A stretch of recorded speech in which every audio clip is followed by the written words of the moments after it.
Hey, this is Tammy from Her Restored Spirit podcast. Thank you so much for tuning in today, for downloading and subscribing to this podcast. I wanted to take a moment before I jump in to talk about, the episode today touches on identity. I thought it was fitting that today is Memorial Day. And I know you may not be listening on Memorial Day, but I wanted to take a moment because Memorial Day is definitely part of my identity.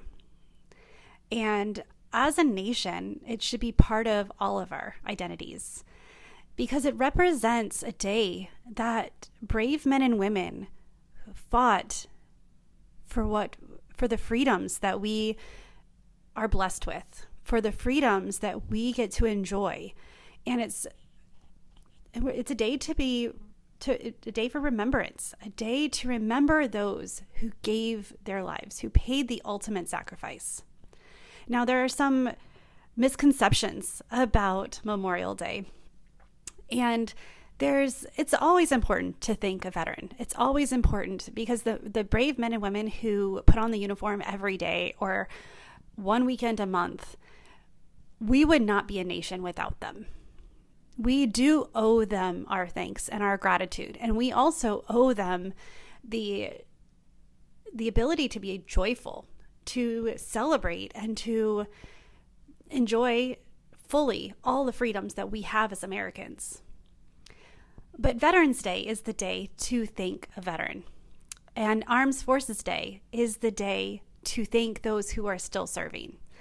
Today is a day to really remember those who fought for freedom and died. This is it's a day of remembrance. It's not a day we say Happy Memorial Day. It's kind of an oxymoron. I don't really know. Everyone's like, well, then what do you say? And I don't really know what it is, except for, hey, we remember. Memorial Day has always been an important part of my life. Growing up in the military, Memorial Day has always been set aside. And yes, we do the barbecue and we have friends over. But we remember why we have that freedom. And we remember that not everyone gets to have a barbecue and to celebrate. And when I lost my husband, even before then, when my husband and I were in college, we went to Arlington National Cemetery. We'd walk, and because both of us were already in ROTC and we were under contract and we were going into the military, and we needed to know what we were fighting for. We needed to know who we were fighting for, and the fact that we were taking the baton from the people who came before us. And then it became really personal when I lost my husband, when my kids lost their dad. And then all of a sudden, it was important to really embrace the privileges it is to be an American. The fact that we can have our different political opinions. We can have our different opinions and we can speak openly about them. And it's okay, where there's a lot of countries that can't do that. So as you're having your barbecue today, as you're gathering, take a moment just to remember why you're gathering, why you have the day off, why you get to celebrate.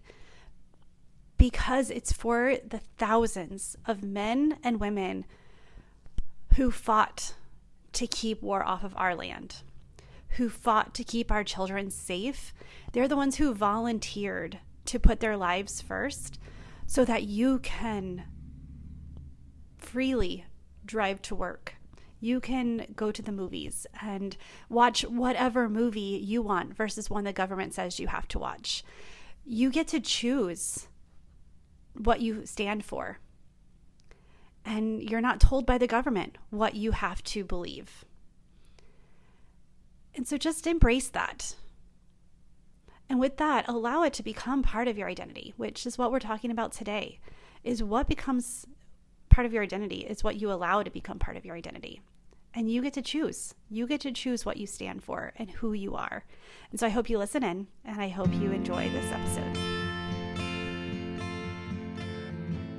Hi, friend. I am so excited that you're here to check out Her Restored Spirit podcast. If you've gone through something that has left you broken-spirited, maybe it's a divorce, loss of a spouse, or even a child, loss of a job, whatever it is, I know there is restoration in your future. I'm a widowed mom, and I remember what it feels like to emerge from the fog to discover that my loss is not the center of my story, but it actually instilled in me a new hope, a new understanding of faith, and a new strengthening in my heart, soul, and motherhood. I have finally understood that God has taken my test and formed it into my testimony, and that's why I'm here with you. I want you to step into your purpose, into a newfound joy, and to turn a new page in your book, because I believe you are on the brink of full restoration, unlocking a confidence that you didn't know was inside you, and understanding how to live more fruitfully with purpose, joy, and permission to be washed in possibility. It's time, friend, to reclaim your restored spirit. Lions and tigers and bears, oh my. Lions and tigers and bears, oh my.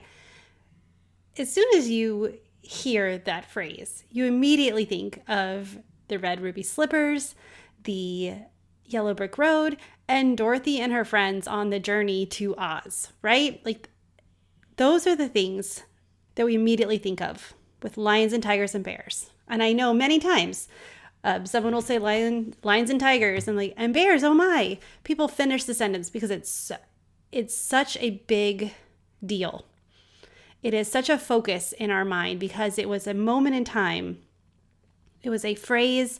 It was something that meant something. And in our lives and in our identity, what are things that consume us or become part of our identity without us even realizing it? And I want to pose that limitations, threats, and barriers, oh my, limitations, threats, and barriers, oh my.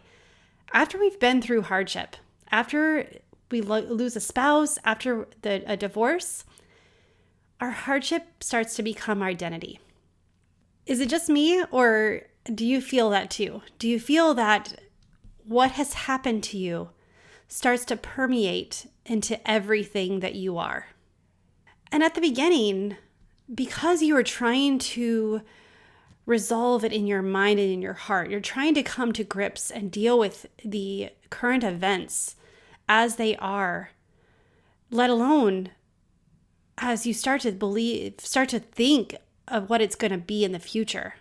Our identity starts to be consumed by limits, by threats, and by barriers.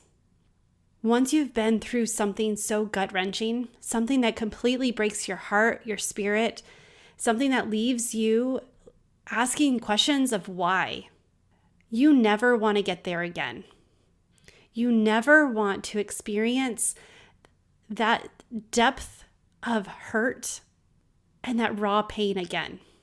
So you start to identify yourself by looking at your limits, by scanning threats, and by finding barriers that you think may protect you, barriers that may stop you from moving forward, barriers that you can see through, barriers you can't see over. But you start putting walls around yourself in the guise of protection. But then all of a sudden, you wake up one day. The grief isn't so shocking. It isn't so raw. You're ready to start living. You're ready to start to come alive. But you don't know how, because the only thing you see are limits, threats, and the barriers. What do we do now? Eventually we get to a point, or at least we hope we get to the point, where we don't want to have our circumstances define us anymore. They needed to for a season. I will let you have that. And it doesn't have to be for any certain length of time. Doesn't need to be super short, doesn't need to be super long. You get to determine that for yourself. And you get to determine what it looks like to sit in that. Now, there are healthy ways and unhealthy ways to doing that. So hopefully you have a support system that can help you while you are in that all-encompassing, all-consuming grief. But one day, may it be a year later, 6 months later, 5 years later, or maybe longer, maybe 10 years later, and you wake up and you realize that your identity has completely become your circumstance. Is that enough for you? It wasn't enough for me. I remember when I was introducing myself, some of the first words that I would use are, I'm a widow. I'm a widowed mom. I'm a sole parent. Which, let's face it, those terms still very much define and are part of who I am. They tell part of my story, but they're not my whole story. The more I learned about how the identity I've given myself was putting limits, was allowing me to focus on threats and only put up barriers, I realized that I needed a change.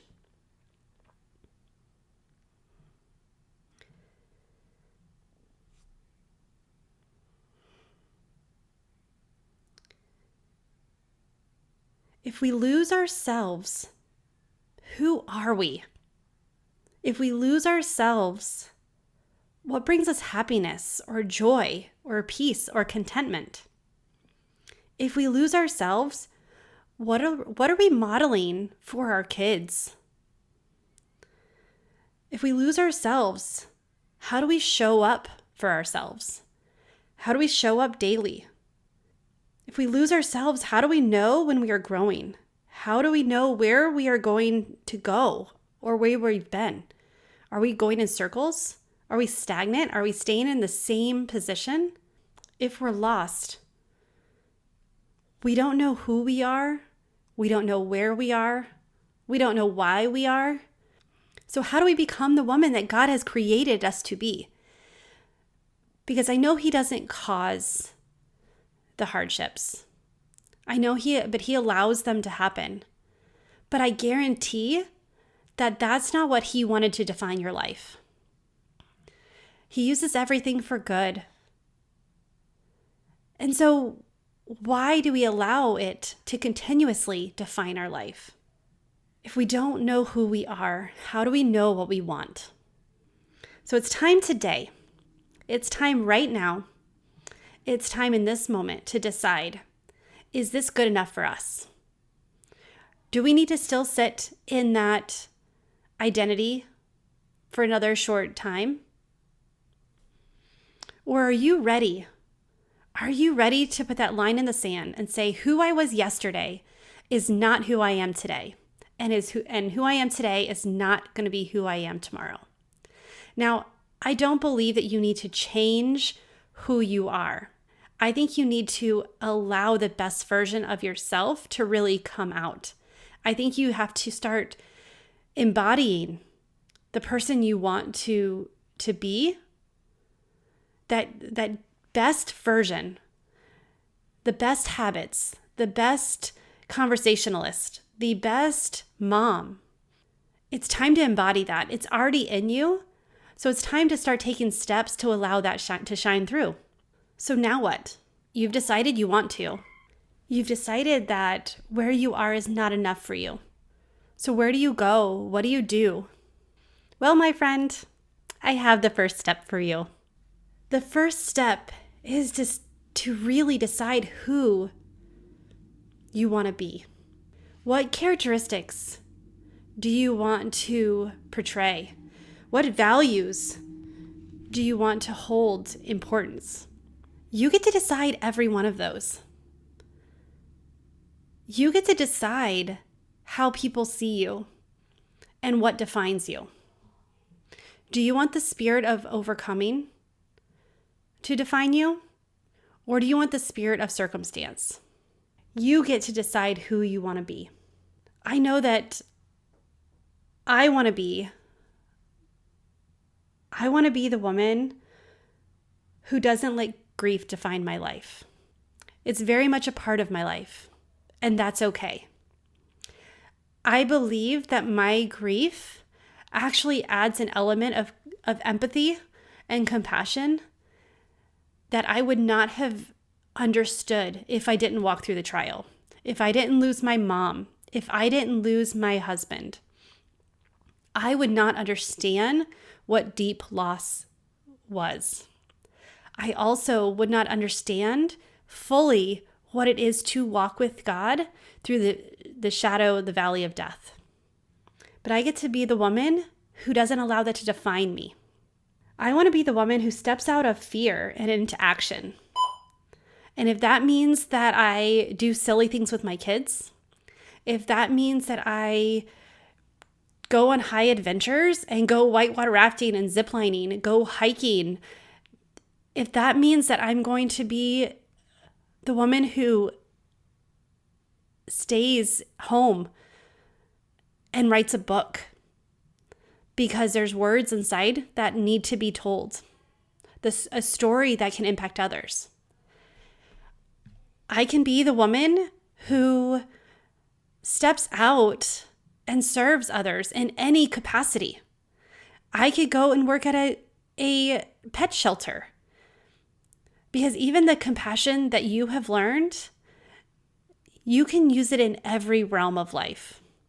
What do you need to embody to become who you want to be?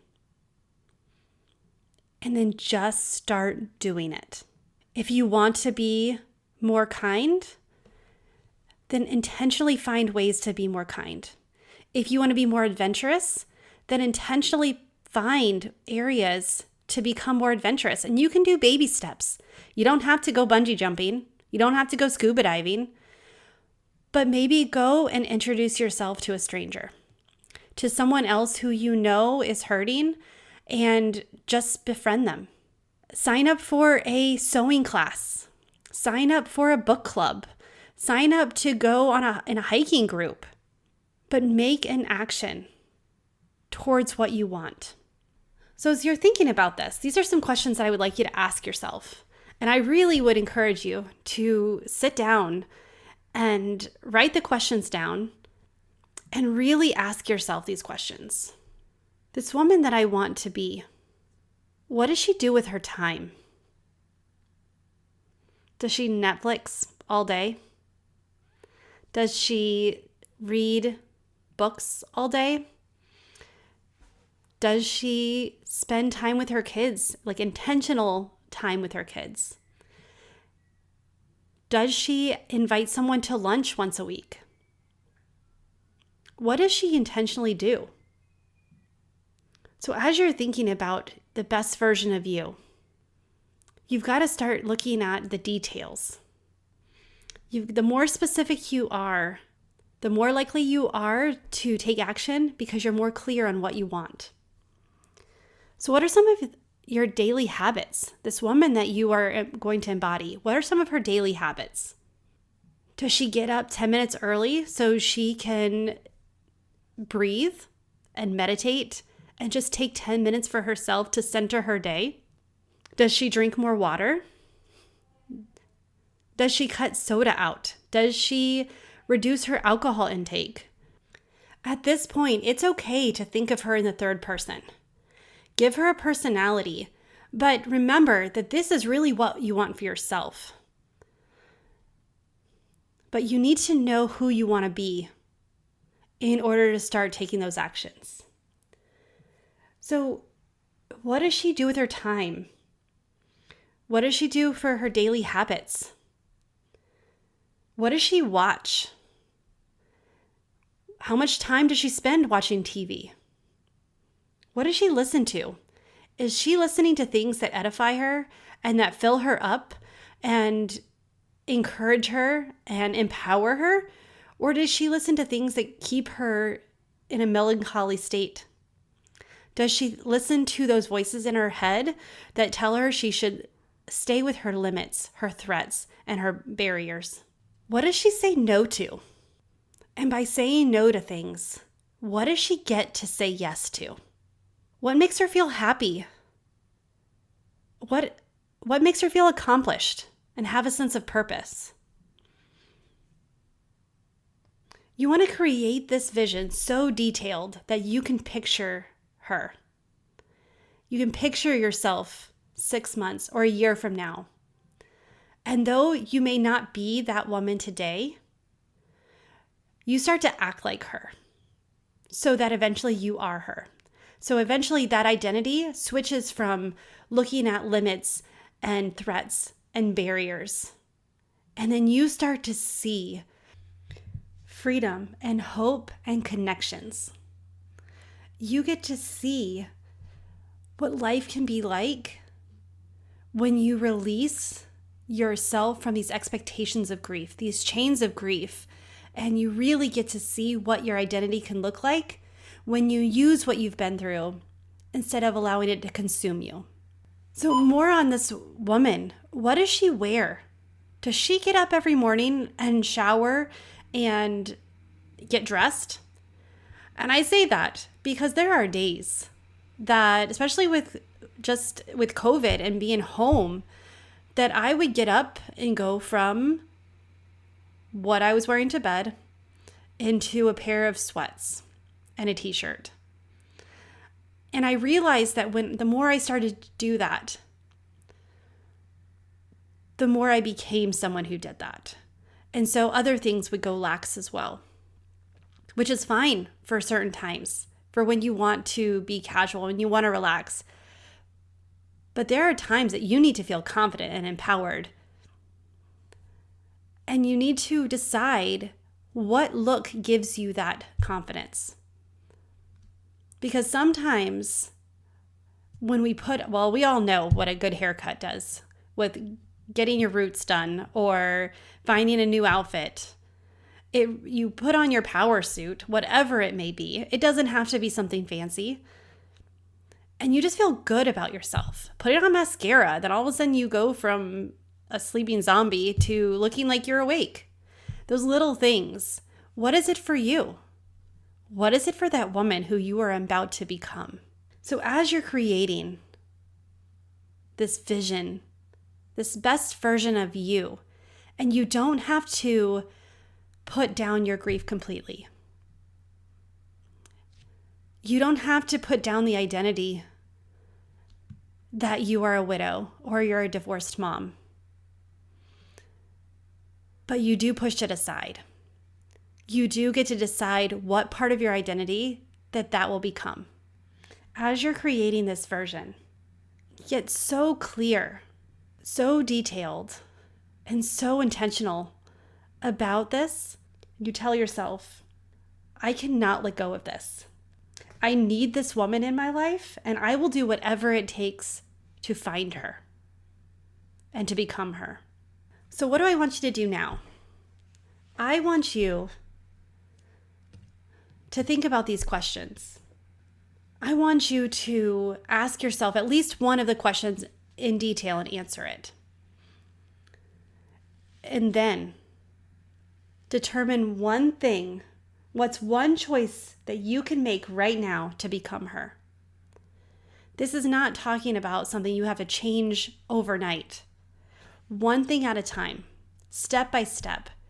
We're building a life here. We're not just building, it's not just a overnight success. This is a lifestyle. So what's one thing that you can do to become her? Something small. What's one thought you can tell yourself? What's one habit you can implement?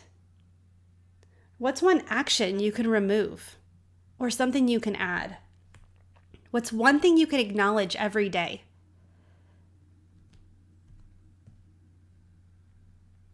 And I want you to write it down so you have evidence. So you can see your small wins.